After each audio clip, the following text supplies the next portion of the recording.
ما ودعك ربك وما قلى. ഹബീബായ റസൂലുള്ളാഹി സ്വല്ലല്ലാഹു അലൈഹി വസല്ലമ തങ്ങളെ കുറിച്ച് പരിശുദ്ധമായ ഖുർആൻ പറയാം.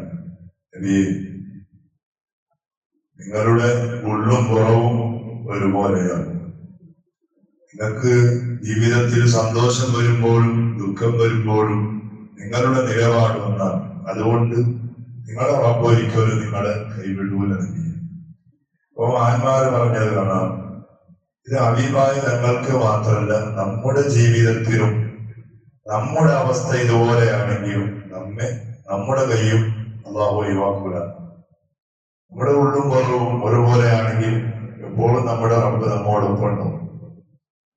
നമുക്ക് സന്തോഷം വരുമ്പോഴും ദുഃഖം വരുമ്പോഴും എല്ലാം നമ്മുടെ നിലപാട് ഒരുപോലെയാണ്. സന്തോഷം വരുമ്പോ അൽഹംദുലില്ലാഹ് ചൊല്ലുന്നു, ദുഃഖം വരുമ്പോ ക്ഷമ നടത്തുന്നു. എന്നാലും അല്ലാഹു നമ്മെ കൈവിടൂലെന്ന് ആ ഒരു അവസ്ഥ നമ്മുടെ ജീവിതത്തിൽ ഉണ്ടാകണം. ഹബീബായ തങ്ങളുടെ ഒരുപാട് ചരിത്രങ്ങൾ ഇങ്ങനെ കേൾക്കുമ്പോ, റസൂലുള്ളാഹി തങ്ങളുടെ ജീവിതം പഠിക്കുമ്പോ അവിടുത്തെ ഉമ്മത്തീങ്ങളല്ലേ ഖൈറു ഉമ്മ എന്നാണ് നമ്മളെ കുറിച്ച് പരിശുദ്ധമായ ഖുർആൻ പഠിപ്പിച്ചു. ഒരുപാട് പ്രവാചകന്മാർ കഴിഞ്ഞു പോയിട്ടുണ്ട്, അവർക്ക് പലർക്കും ഉമ്മത്തീങ്ങൾ ഉണ്ടായിട്ടുണ്ട്. പക്ഷെ നമ്മളെ പോലെ ഖൈറു ഉമ്മ റസൂലുള്ളാഹി സ്വല്ലല്ലാഹു അലൈഹി വസല്ലം തങ്ങളുടെ ഉമ്മത്തീങ്ങളാണ് ഏറ്റവും ഖൈറായ ഉമ്മത്ത്. അവര് പദവിയിൽ നാം എത്തണമെങ്കിൽ നമ്മുടെ ജീവിതത്തിൽ ആ ഒരു അവസ്ഥ ഉണ്ടാവും. ഇന്നിപ്പോ സാധാരണ മനുഷ്യർ ഇന്നത്തെ കാലത്ത് ജീവിക്കുന്ന മനുഷ്യന്മാർക്കൊക്കെയും ഓരോ സ്ഥലത്തിലെത്തും ഓരോ സ്വഭാവമാണ്. ഉള്ളും പുറം തന്നെ, ഉള്ളും പുറം പേരാണ്. പുറമെ കാണുമ്പോ തന്നെ പള്ളിയിലെത്തും ഒരു സ്വഭാവം, അങ്ങാടിയിൽ ഒരു സ്വഭാവം, ഭാര്യന്റെ അടുത്തെത്തുമ്പോ ഒരു സ്വഭാവം. ഇങ്ങനെയാണ്. പള്ളിയുടെ അടുത്തെത്തുമ്പോ ഒരു അവസാന സ്വഭാവമാണ്, ഭയങ്കര സൂപ്പിയാണ്, അതാണ്. പിന്നെ അങ്ങാടി എത്തുമ്പോ പറയണം, വരയിലെത്തുമ്പോ പറയണം. നമ്മളെ കന്നഡത്തിലൊരു വാക്കുണ്ട്, അതായത് ഊരിക പരോപകാരി മണികവാരി. ഊരിക പരോപകാരി നാട്ടുകാർക്കൊക്കെ ഭയങ്കര ആളാണ്, ഭയങ്കരം. എല്ലാവരും ഹെൽപ്പിനുണ്ടാവും, എല്ലാവരും പ്രശ്നത്തിന് പരിഹാരത്തിനുണ്ടാവും. എന്താണ് സ്വന്തം വീട്ടിലേക്കോ മാറിയാണ്, ഒരു കാരണം പോലെയാണ്. അപ്പൊ അങ്ങനത്തെ സ്വഭാവമാണ് ഇന്ന് നമുക്കുള്ളത്. നമ്മുടെ മിക്കവാറും ആളുകളുടെ സ്വഭാവം ഉള്ളും പുറവും ഒരുപോലെ ഉണ്ട്. റസൂലുള്ളാഹി സ്വല്ലല്ലാഹു അലൈഹി വസല്ലം തങ്ങളുടെ സിറും റസൂലുള്ളാഹി തങ്ങളുടെ ജഹറും എല്ലാം ഒരുപോലെയായിരുന്നു. ഒരാൾക്ക് ശത്രുക്കൾക്ക് പോലും അതിൽ ചെറിയൊരു വീഴ്ച ചൂണ്ടിക്കാണിക്കാനില്ലാത്ത രൂപത്തിൽ സംശുദ്ധമായ ജീവിതം, പരിശുദ്ധമായ ജീവിതം, അതായിരിക്കണം നമ്മുടെ ജീവിതം. അങ്ങനെയാണെങ്കിൽ നമ്മുടെ ജീവിതത്തിൽ ബർക്കത്തുണ്ടാവുള്ളൂ. അല്ലെ? അതുകൊണ്ടല്ലേ ഹബീബായ റസൂലുള്ളാഹി സ്വല്ലല്ലാഹു അലൈഹി വസല്ലം തങ്ങൾ പഠിപ്പിച്ച ഹദീസിൽ കാണാം, ജീവിതത്തിൽ ഒരുപാട് ഹജ്ജ് ചെയ്യുന്നതിനേക്കാൾ പ്രതിഫലമുള്ളൂ, ഒരുപാട് ഉംറ ചെയ്യുന്നതിനേക്കാൾ പ്രതിഫലമുള്ളൂ, ഒരുപാട് ജീവിതത്തിൽ സ്വതക്ക കൊടുക്കുന്നതിനേക്കാൾ പ്രതിഫലമുള്ള ഏറ്റവും വലിയ പ്രവർത്തനമാണ് റസൂലുള്ളാഹി സ്വല്ലല്ലാഹു അലൈഹി വസല്ലം തങ്ങൾ പറഞ്ഞ എന്താണ് ഏറ്റവും വലിയ പ്രവർത്തനം? നിന്റെ വീട്ടിൽ നിന്റെ കുടുംബത്തോടൊന്നിച്ച് നീ ഭക്ഷണം കഴിക്കലാണ്. വീട്ടിൽ കുടുംബത്തോടൊന്നിച്ച് ഭാര്യയും മക്കളും ഉപ്പയും ആ ജ്യേഷ്ഠനും അനുജനും എല്ലാവരും ഒറ്റ ആ മേശപ്പുറത്തിരുന്നിട്ട് ഭക്ഷണം കഴിക്കുന്ന ആ ഒരു അവസ്ഥ ഉണ്ടല്ലോ, അതിനാണ് അള്ളാന്റെ ഏറ്റവും വലിയ കൂലി കിട്ടുന്ന കാര്യം. എവിടെയുണ്ട് ഇന്ന്? ഏത് വീട്ടിലാണ് ഈ സംവിധാനം ഉള്ളത്? ഒറ്റ വീട്ടിലില്ല. അതുകൊണ്ടാണ് ബർക്കത്തൊക്കെ നഷ്ടപ്പെട്ടു പോയത്. അള്ളാഹുമായി ബന്ധപ്പെട്ട് ചെയ്യുന്ന അവരിന് നമുക്ക് തരുന്ന കൂലിയേക്കാൾ ജനങ്ങളുമായി ഇടപെട്ട് ജീവിക്കുന്ന ഈ ജീവിതത്തിൽ ചെയ്യുന്ന പ്രവർത്തനത്തിന് അള്ളാഹു ഒരുപാട് കൂലി പ്രതിഫലം നമ്മോട് വാഗ്ദാനം ചെയ്തിട്ടുണ്ട്. പരിശുദ്ധമായ മക്കയിൽ പോയി അവിടുത്തെ ആ പരിശുദ്ധമായ കാബ കാണാന്ന് പറഞ്ഞാൽ എല്ലാവരും ആഗ്രഹിക്കുന്നതും കൊതിക്കുന്നതും. എന്നാൽ ആദ്യമായി ഒരാൾ കാബ ഇങ്ങനെ കാണുമ്പോ ആ കാബ കാണുന്ന സമയത്ത് ഹബീബായ സ്വല്ലല്ലാഹു അലൈഹി വസല്ലം തങ്ങൾ പഠിപ്പിച്ചത് മഹാന്മാർ പറഞ്ഞത് കാണാം.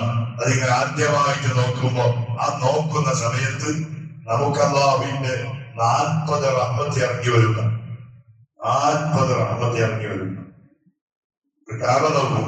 എന്നാൽ ഹബീബായ സല്ലല്ലാഹു അലൈഹി വസല്ലം തങ്ങൾ പറഞ്ഞു, ഒരു മോമിൻ മറ്റൊരു മോമിനുമായി പരസ്പരം കണ്ടുമുട്ടുകയും മുസാഫഹത്ത് ചെയ്യുകയും ചെയ്താൽ ആ സമയത്ത് അവിടെ ഇറങ്ങി വരുന്നത് 100 റഹ്മത്ത്. 100 അവ നോക്കുമ്പോ 40. ഇതിന് കാരണം അങ്ങനെയാണ്. മനുഷ്യരുമായി ബന്ധപ്പെട്ട് ചെയ്യുന്ന പ്രവർത്തനങ്ങളുടെ കൂലികൾ വളരെ കൂടുതലാണ്. പക്ഷെ അതിന് മനുഷ്യന്മാർക്ക് താല്പര്യം വളരെ കുറവാണ്, താല്പര്യമില്ല. അതുകൊണ്ടാണ് നമ്മുടെ ജീവിതത്തിൽ പലപ്പോഴും നമ്മുടെ പ്രശ്നങ്ങൾക്ക് പടച്ചറപ്പിന്റെ ഭാഗത്തിൽ നിന്ന് പരിഹാരം വന്നെത്താത്തത്. നമുക്ക് നമ്മുടെ വീടും നമ്മുടെ നാടും നമ്മുടെ പള്ളിയും എല്ലാ സ്ഥലങ്ങളിലും നമ്മുടെ സ്വഭാവം ഒറ്റ സ്വഭാവമായി നമുക്ക് മാറ്റാൻ കഴിഞ്ഞാൽ അൽഹംദുലില്ലാ, അപ്പൊ നമ്മുടെ ജീവിതത്തിൽ നാം അറിയാതെ വലിയ സന്തോഷം ഉണ്ടാവും. എല്ലാ രൂപത്തിലും അങ്ങനെയാണ്. പ്രത്യേകിച്ച് നമ്മുടെ വീട്ടുകാരുമായിട്ടുള്ള ആ ഒരു അറ്റാച്ച്മെന്റ് ഉണ്ടല്ലോ, ആ ഒരു ബന്ധം നാം നല്ല രൂപത്തിലാക്കണം. അതാണ് ഹബീബായ റസൂലുള്ളാഹി സ്വല്ലല്ലാഹു അലൈഹി വസല്ലം തങ്ങൾ അവിടുത്തെ ഭാര്യമാരും അവിടുത്തെ മക്കളും അവിടുത്തെ കുടുംബങ്ങളുമായിട്ടുള്ള ജീവിതം ആ രൂപത്തിലായി. വീടിന്റെ ഉള്ളിലുള്ള അവസ്ഥ ചുറ്റുപാടൊക്കെ നന്നായാൽ പിന്നെ പുറത്തുള്ള വണ്ടിന്റെ അവസ്ഥയും പിന്നെ അങ്ങാടിയിലുള്ള ആ ചുറ്റുപാടൊക്കെ നമുക്ക് നന്നാവും. അപ്പൊ അതുകൊണ്ട് മഹാന്മാർ പറഞ്ഞു, ഓ നബിയേ, നിങ്ങളുടെ ജീവിതം സംശുദ്ധമാണ്, നിങ്ങളുടെ ഉള്ളും പുറവും ഒരുപോലെയാണ്. നിങ്ങളുടെ ജീവിതത്തിന് സന്തോഷം വരുമ്പോഴും ദുഃഖം വരുമ്പോഴും നിങ്ങൾ ചെയ്ത നിലപാട് ഒന്നാണ്. അതുകൊണ്ട് നിങ്ങളുടെ റബ്ബ് നിങ്ങളെ കൈവിടൂല, നിങ്ങളെ ഒഴിവാക്കിയിട്ടില്ല, ഒഴിവാക്കുകയില്ല. അതേ ഒരു അവസ്ഥ അവിടെ തോമ്പത്തിങ്ങളായ നമ്മുടെ ജീവിതത്തിലും വരാനുള്ള കാരണമാണ്. അതുകൊണ്ട് നമ്മുടെ ഉള്ളും പുറവും നന്നാക്കാം. നമ്മുടെ പരസ്യ ജീവിതവും രഹസ്യ ജീവിതവും നമ്മുടെ കുടുംബത്തോട് ഒന്നിച്ചിട്ടുള്ള ജീവിതം, അയൽവക്ക ജീവിതം, അതൊക്കെയും നന്നാക്കിയാൽ അതിന്റെ വലിയ വാർത്താൻ. എത്രയോ ആളുകൾ പ്രയാസം പറയുന്നു. ഒരു ഉസ്താദിന്റെ ഒരു ക്ലിപ്പിംഗ് കണ്ടിട്ടുണ്ടാവും. ഒരു പ്രഭാഷകനം ഏതോ ഒരു പാവപ്പെട്ട മനുഷ്യന്റെ മയ്യത്ത് ജനാസയിൽ പങ്കെടുത്തു. എന്നിട്ട് ആ മയ്യത്ത് കൊണ്ടുവരുന്ന സമയത്ത് സുബ്ഹാനല്ലാഹ് ചെറിയ ഒരു കുറുക്ക് വഴിയായിരുന്നു. കുറുക്ക് വഴിയാണ്, മയ്യത്ത് കട്ടിന് പോലും കൊണ്ടുവരാൻ പറ്റാത്ത രൂപത്തിലുള്ള ഒരു വഴിയായിരുന്നു. അങ്ങനെ ആ വഴിയിൽ നിന്നിട്ട് മയ്യത്തിനെ പുറത്തെടുക്കാൻ 1/4 മണിക്കൂർ പിടിച്ചു. അപ്പൊ അവസ്ഥ പറയാണ്, അത് കൊണ്ടുവന്നിട്ട് അയാൾ ഞാന് ഇത് ഏത് മനുഷ്യന്റെ വീടിന്റെ കോമ്പൗണ്ടാണ് എന്ന് നോക്കാൻ വേണ്ടി നോക്കുമ്പോൾ സുബ്ഹാനല്ലാഹ് വിശാലമായ വീടിന്റെ വലിയ ഒരു മുതലാളിയുടെ വീടായിരുന്നതാണ്. വലിയ മുതലാളിയുടെ വീട്, ഇഷ്ടംപോലെ സ്ഥലമുണ്ട്, പരിസരമുണ്ട്, പരമ്പുണ്ട്, എല്ലാം ഉണ്ട്. പക്ഷേ പാവപ്പെട്ട മനുഷ്യൻ നടന്നോ നീങ്ങുന്ന ഒരു വഴി, ഒരു മയ്യത്ത് കൊണ്ടുപോകാനുള്ള സ്ഥലം പോലും കുറച്ച് വിടാതെ കോമ്പൗണ്ട് കെട്ടിയ മനുഷ്യൻ. ഇതാണ് നമ്മുടെ അവസ്ഥ. പള്ളിയിൽ വലിയ ഉഷാറാണ്, ആചാറാണ്, എല്ലാ ഇബാദത്തുണ്ട്. പക്ഷേ അയൽവാസിയോട് കാണിക്കേണ്ട ഒരു നല്ല ഒരു മനസ്സ്, വിശാലമായ മനസ്സ്. നമ്മുടെ വീടിന്റെ ഭവനല്ലേ, വീടിന്റെ ഉള്ളിൽ കബഡി കളിക്കാൻ പറ്റുന്ന സ്ഥലം ഉണ്ടാവും, ഫുട്ബോൾ കളിക്കാൻ പറ്റുന്ന സ്ഥലം ഉണ്ടാവും. അതേ സമയത്തോ തൊട്ടടുത്തുള്ള അയൽവാസിക്ക് നടക്കാനുള്ള ഒരു സ്ഥലം പോലും വീടിന്റെ മുൻവശത്തുണ്ടാവൂല. കാരണം എന്താ? നമ്മുടെ മനസ്സ് കുളിസായി വരാം, നമ്മുടെ മനസ്സ് കുളിസായി പോയി. ബാക്കി എല്ലാത്തിനും ഉഷാറാണ്, എല്ലാത്തിനും ഉഷാറാണ്. പണിക്ക് കൊടുക്കും, മദ്രസ കൊടുക്കും, നിസ്കാരത്തിന് വരും, മാസം കൊല്ലത്തിനൊക്കെ ഉമ്രക്ക് പോകും, ഇഷ്ടംപോലെ പൈസ ചെലവിക്കും. എന്നാലോ നമ്മുടെ ഈമാനിന്റെ പ്രത്യേകമായ വർധന ഉണ്ടാകാൻ ഹബീബായി തങ്ങൾ പഠിപ്പിച്ച നമ്മുടെ വീടിന്റെ പരിസരങ്ങളിലുള്ള അയൽവാസികളോട് കരുണ ചെയ്യാൻ, അവരോടൊന്ന് മാന്യമായി, അവരോടൊന്ന് നല്ലൊരു സ്വഭാവത്തോടെ വർത്തിക്കാൻ നമുക്ക് പറ്റുന്നില്ല. നല്ല റസൂലുള്ളാഹി തങ്ങളുടെ ഉമ്മത്തികളാകുന്ന നമ്മുടെ സ്വഭാവം ആ രൂപത്തിൽ ആകേണ്ടതല്ല. നമ്മുടെ വീട്ടുകാരെ പോലെ അയൽവാസികളെ നമ്മൾ പരിഗണിക്കണം. നമ്മുടെ കുടുംബക്കാരെ നമ്മൾ പരിഗണിക്കണം. പരിഗണിക്കുമ്പോഴാണ് വലിയ ഒരു സന്തോഷവും ബറക്കത്തും ഈ പരിശുദ്ധ റബീഉൽ നാം ചെല്ലിയ സ്വലാത്തുകളാവട്ടെ, നാം ഓതിയ മൗലിദുകളാവട്ടെ, ഹബീബിന്റെ പേരിൽ കൊടുത്ത ദാനധർമ്മങ്ങളാകട്ടെ, അതൊക്കെയും ആഖിറത്തിൽ ഉപകരിക്കണമെങ്കിൽ ഇങ്ങനെയുള്ള പ്രവർത്തനങ്ങൾ ആദ്യമായി നമ്മുടെ ജീവിതത്തിൽ ഉണ്ടാകണം. അല്ലാഹു നമുക്ക് തൗഫീഖ് ചെയ്യുമാറാകട്ടെ. അർഹമുർ-റഹീമായ റബ്ബേ, നമ്മുടെ ഉള്ളും പുറവും ഒരുപോലെ നീ പരിശുദ്ധമാക്കി തരണേ അല്ലാഹ്. ജീവിതത്തിൽ ഒരുപാട് കാലങ്ങളായി ഈ വിശാലമായ ഭൂമിയുടെ മുകളിൽ ഞങ്ങൾ ജീവിക്കുന്നു. ഒരുപാട് ആളുകളുമായി ഞങ്ങള് പല രൂപത്തിലുള്ള ഇടപാടുകൾ നടത്തിയവരാണ്. പല രൂപത്തിലുള്ള കുടുംബജീവിതവും മറ്റുള്ള ജീവിതങ്ങളും നാം നടത്തിയവരാണ്. അതിന്റെ എത്രയോ പോരായ്മകൾ, എത്രയോ ആളുകളുടെ മനസ്സ് വേദനിപ്പിക്കൽ, എത്രയോ കുടുംബക്കാരുടെ മനസ്സ് വേദനിപ്പിക്കൽ, എത്രയോ അയൽവാസികളുടെ കണ്ണീർ എടുക്കുന്ന രൂപത്തിലുള്ള വാക്കുകളും പ്രവർത്തനങ്ങളും നാം ഓരോരുത്തരും ചെയ്തവരാണ്. പടച്ചോനെ, ഞങ്ങൾക്ക് നീ പൊറുക്കണേ അല്ലാഹ്, നമുക്ക് നീ പൊറുക്കണേ അല്ലാഹ്. ഹബീബിന്റെ പേരിൽ ചെല്ലുന്ന സ്വലാത്തുകൾ, ഓതുന്ന മൗലിദുകൾ, അവിടുത്തെ പേരിൽ നൽകുന്ന ഭക്ഷണങ്ങൾ, ഹദിയകൾ, സ്വദഖകൾ, അതൊക്കെ നമ്മുടെ സ്വഭാവം നന്നാകാൻ കാരണമാകുന്ന വലിയ മുതലാക്കി തരണേ റഹ്മാനെ. ഹബീബായ റസൂലുള്ളാഹി സ്വല്ലല്ലാഹു അലൈഹി വസല്ലം തങ്ങളുടെ സ്വഭാവം നമ്മുടെ സ്വഭാവങ്ങളാക്കി മാറ്റാൻ ഞങ്ങൾക്ക് നീ ഒരു അവസരം നൽകണേ അല്ലാഹ്, തൗഫീഖ് നൽകണേ അല്ലാഹ്. അറിയാതെ വന്നുപോയ എല്ലാ കുറവുകളും ഞങ്ങൾക്ക് നീ പൊറുത്തു തരണേ റഹ്മാനെ.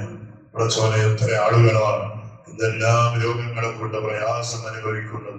ഇത്തരം ആളുകൾ ഹോസ്പിറ്റലിൽ കിടക്കുന്നു, വീടുകളിൽ രോഗികളായി കഴിയുന്നു, ചെറിയ മക്കളടക്കം. അല്ലാഹ് പരിപൂർണ്ണ ശിഫാ നൽകുന്ന, ആഫിയത്ത് നൽകുന്ന, ആരോഗ്യം നൽകണേ ഉണ്ട്.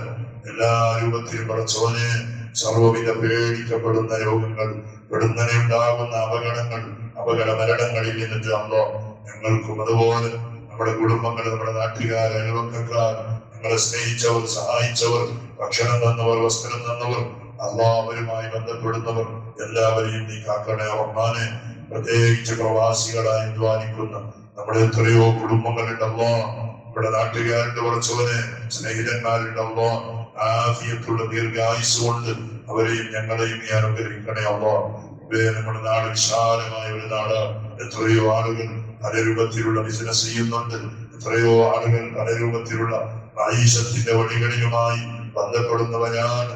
എല്ലാവർക്കും അല്ലാഹ് അർഹമായ രൂപത്തിലുള്ള ഖൈറാത്തുകൾ, ബറകാത്തുകൾ അവരുടെ ജീവിതത്തിൽ നീ ചൊരിയണേ അല്ലാഹ്. നമ്മുടെ ജീവിതത്തിലും നീ ചൊരിയണേ അല്ലാഹുവേ. മരിച്ചുപോയ നമ്മുടെ എല്ലാ കുടുംബങ്ങളുടെ ഖബർ നീ സ്വർഗമാക്കണേ അല്ലാഹ്. പ്രത്യേകമായ മഗ്ഫിറത്തും റഹ്മത്തും കൊണ്ട് അവരെയും ഞങ്ങളെയും അനുഗ്രഹിക്കണേ അല്ലാഹ്. ബിഹഖി സയ്യിദിനാ മുഹമ്മദിൻ സല്ലല്ലാഹു അലൈഹി വസല്ലം. عبدك المسكين يرجو فضلك الجم الغفير فيك قد أحسنت ظني يا بشير يا نذير يا نبي سلام عليكم يا رسول سلام عليكم يا حبيب سلام عليكم صلوات الله عليكم.